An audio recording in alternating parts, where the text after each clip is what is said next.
I don't even know where to start. Maybe I shouldn't be telling this story at all. But keeping it inside is worse. It eats at me. Gnaws at the edges of my mind when I'm alone, which is often these days. So, I guess, I'm telling it now because I have to. Because if I don't, I might lose my mind completely.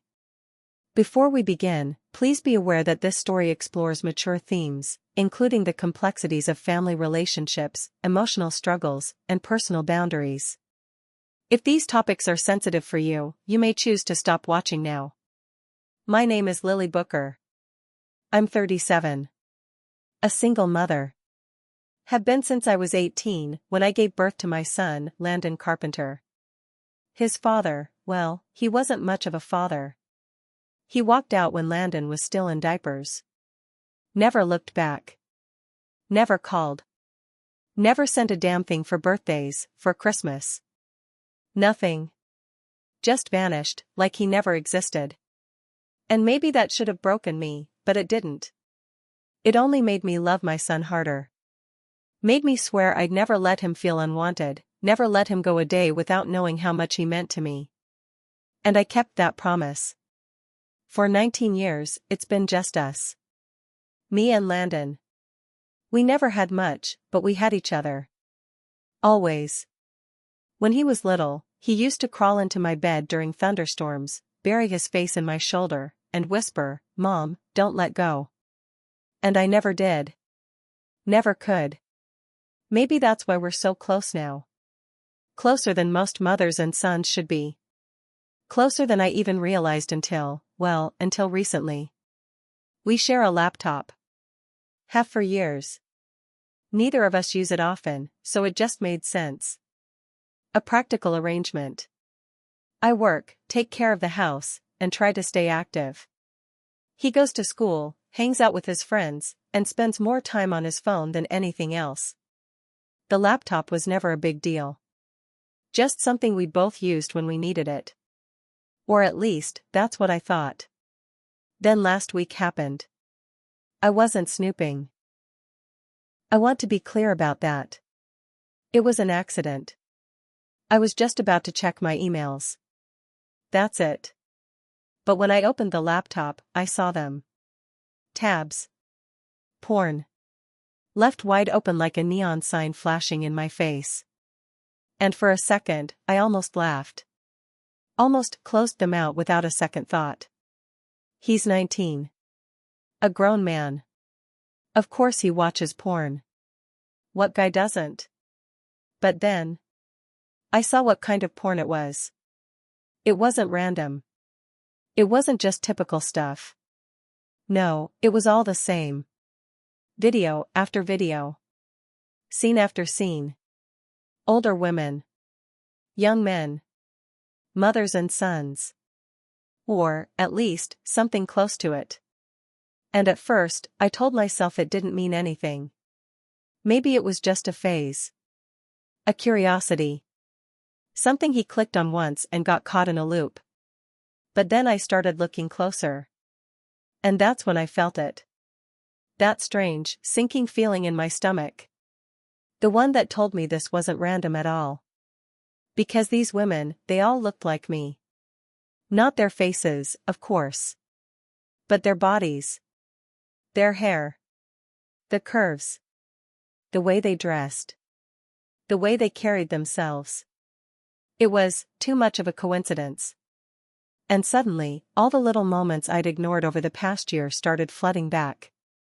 The way he stared at me when he thought I wasn't looking. The way his hugs lasted a little too long. The way his hands sometimes lingered. I should have closed the laptop. I should have walked away and pretended I never saw it. But I didn't. If you're still with me, don't forget to like this video, share your thoughts in the comments, and subscribe for more stories like this. Trust me, there's so much more to uncover. Once you see something for what it is, you start to wonder how you ever missed it in the first place. Because looking back, the signs were always there. It wasn't just the laptop. It wasn't just the videos. It was in the little things. The way he looked at me when he thought I wasn't paying attention. The way his eyes lingered, tracing over me, studying me. Not like a son looking at his mother, but like a man trying not to stare at something he wanted. And I ignored it. I told myself I was imagining things. That I was overthinking. That he was just an affectionate son, nothing more. That I was projecting my own loneliness onto him. I made excuses, brushed off the moments that should have made me pause. Like the way he stiffened when I hugged him. How sometimes, when I let my hand rest on his back, his breath hitched just slightly. The way his hands gripped me a little too tightly before pulling away. God, how did I not see it sooner? And then there was the summer party. It was a backyard gathering. Nothing fancy. A few friends, some neighbors. I wore a bikini that day, not because I was trying to impress anyone, but because it was hot, and I wanted to feel good about myself. I remember stepping outside, feeling the sun on my skin, the cool breeze against my stomach. I remember laughing, sipping a drink, stretching out by the pool. And I remember Landon's eyes. He wasn't watching the other girls there. Not the younger ones, not the ones his age, not the ones in tight little shorts or skimpy swimsuits. He was watching me. I should have been uncomfortable. I should have covered up. But instead, I liked it. I liked the way his gaze followed me, the way his breath caught when I bent down to grab my towel. And that should have been the moment I realized something was wrong. But I didn't. I just smiled, brushed it off, told myself I was imagining things again. Until now. I wasn't planning to say anything. I had told myself all day that I would let it go. That bringing it up would only make things worse, that I should forget it ever happened. But the second we sat down at the table, with the weight of everything pressing in around me, the words just slipped out. You left something open last week. Landon freezes. His entire body tenses, shoulders going rigid, fingers curling against the table. He doesn't look up. Doesn't say anything. For a long moment, the only sound in the room is the faint hum of the refrigerator and the distant noise of the TV from the living room. And then, finally, he clears his throat, voice tight. I didn't mean to, he stops. Shakes his head. His face is burning red, his hands gripping the edge of the table so tightly his knuckles go white. I'm sorry. Why are you apologizing? I ask, tilting my head. I'm not mad. You're not? No. And I'm not. That's the strangest part. I should be furious. I should be disgusted. I should be yelling at him, grounding him, telling him how wrong it is. But I'm not. Instead, I do something worse. I reach across the table and place my hand over his. His whole body stiffens under my touch. I can feel the way his fingers tremble slightly, the way his breath shudders as I run my thumb gently over his knuckles. I just want to understand, I say. That's all. Mom. The word is barely a whisper. A plea. His eyes are wide, searching, like he's waiting for me to tell him this isn't real. That he's imagining things. That this isn't happening. But I don't. Just tell me the truth, I murmur. That's all I want. I have feelings for you. There it is. The words I knew were coming. The words that change everything. And yet, hearing them out loud, it still takes my breath away. I should stop this. Right now. I should pull my hand away, stand up, shut it down, before it gets worse. What is it about me? He hesitates, blinking rapidly, as if he can't believe what I just said. But I don't take it back. I just watch him, waiting. And slowly, so slowly, he lets out a shaky breath and speaks. Everything. Your body, he admits. His voice is barely above a whisper, like he's afraid the words might break something between us. Your curves. The way you move. The way you smell. I don't know when it started, but it's been there for so long. I try to ignore it, but I can't. His hands are shaking. His pulse is visible at the base of his throat. He looks terrified. But underneath the fear, there's something else. Something dark. Something that mirrors what I feel inside me. And that's the moment I realize. I don't want him to stop talking. Go on, I murmur. There are moments in life that don't feel real as they're happening. Moments that pass in a blur, leaving you wondering if they ever really happened at all. This was one of those moments. Because something shifted after that dinner. Something I can't quite put into words.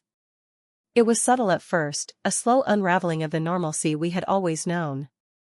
But once it started, I couldn't stop it. Our hugs lasted longer. They had always been comforting, familiar, the kind of warmth only a mother and son share. But now there was something else beneath it. A hesitation. A tension that hadn't been there before. I noticed it the first time I hugged him after that night at the dinner table. The way his arms tightened just slightly around me. The way his breathing changed, deepening just enough to make me aware of it. I could feel his body against mine, could feel the stiffness in his posture, something he was trying to control, but failing at. And instead of stepping away, I let it happen. I told myself I was imagining things. That I was reading into something that wasn't there. But deep down, I knew the truth. And it terrified me. After that night, things changed. Not all at once, not in some dramatic way, but in little things. Small shifts that might have gone unnoticed to anyone else. But I noticed. The way his eyes lingered on me when I walked around the house. The way he hesitated just slightly before leaving a room, like he was waiting for something, some kind of unspoken invitation. And then there was me. Because I changed too. I started dressing differently. Not on purpose, not at first. But I became more aware of myself in ways I hadn't been before. I stopped throwing on baggy sweatpants in the morning. I started wearing things that fit just a little closer, that made me feel something. More alive. More seen. I told myself it was harmless. That I was just reclaiming a part of myself I had long forgotten. That it wasn't about him. But then he started walking in on me. Not in a way that seemed deliberate, at least, not at first. He'd knock softly, barely wait for a response, before stepping into my room. It was innocent. Always innocent. He'd ask a question about dinner, about the laptop, about something trivial. But his eyes would flicker. Just for a second. Just long enough for me to notice. And I didn't rush to cover myself. I should have. I should have stopped this before it started. But I didn't. And that was my first mistake. It started with a storm. One of those heavy summer storms that rolls in unexpectedly, swallowing the sky in dark clouds, drenching the world in sheets of rain. The kind of storm that shakes the windows, rattles the walls, makes the air feel thick and electric. The power had gone out an hour ago. Just me and Landon, sitting in the dim glow of candlelight, the hum of the storm outside filling the silence between us. We sat on the couch, close, not touching, but near enough that I could feel the heat of him beside me. Near enough that every shift, every inhale, felt like something I shouldn't be noticing, but did anyway. It's weird, isn't it? Landon's voice was quiet, almost thoughtful. How dark everything feels without power. Like time just stops. Yeah. My own voice felt distant, like it wasn't really mine. Like I wasn't really here, sitting beside him, feeling the weight of something pressing down on me. Something unspoken. Something dangerous. I told myself I was imagining it. That it was just the intimacy of the moment, the warmth of the candlelight, the way the storm made everything feel closer. I told myself it was nothing. But then he turned to me. And his eyes told me otherwise. Mom. Just one word. Barely a whisper. But there was something in it, something raw, something desperate. A quiet plea wrapped in hesitation. He swallowed, his throat bobbing, his fingers tightening against the fabric of the couch. I can't stop thinking about you. Everything inside me locked up at once. My breath caught. My fingers curled into my lap. My mind screamed at me to shut this down, to laugh it off, to pretend I didn't hear what I just heard. But I didn't do any of those things. I just sat there. Frozen. Trapped in the moment. Trapped in the weight of the words hanging between us. Landon, I started, but I didn't know how to finish. Didn't know what to say. What words could fix this? What could pull us back from whatever ledge we were teetering on? I know it's wrong, he said quickly. I know I shouldn't feel this way, but I do. And I don't know how to stop. His voice cracked on that last part. And that's what broke me. Because suddenly, I wasn't just looking at my son.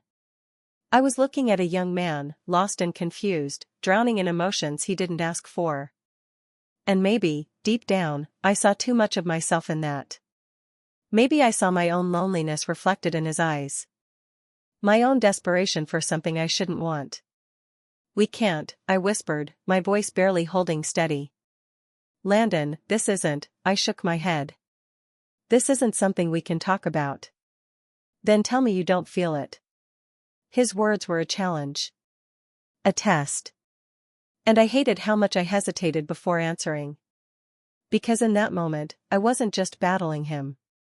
I was battling myself. I should have walked away. I should have ended it right there. But I didn't. Because the truth, the awful, suffocating truth, was that I wasn't sure what I felt anymore. Or maybe I was, and that was the real problem. I don't know how to stop this, Landon said, voice barely above a whisper. I don't even know if I want to. Do you? He asked. Do you want me to stop? A war raged inside me. Logic against emotion. Right against wrong. And for the first time in my life, I wasn't sure which side I wanted to win. Yes, I said. But it wasn't the truth. And we both knew it. I didn't sleep that night. Not really.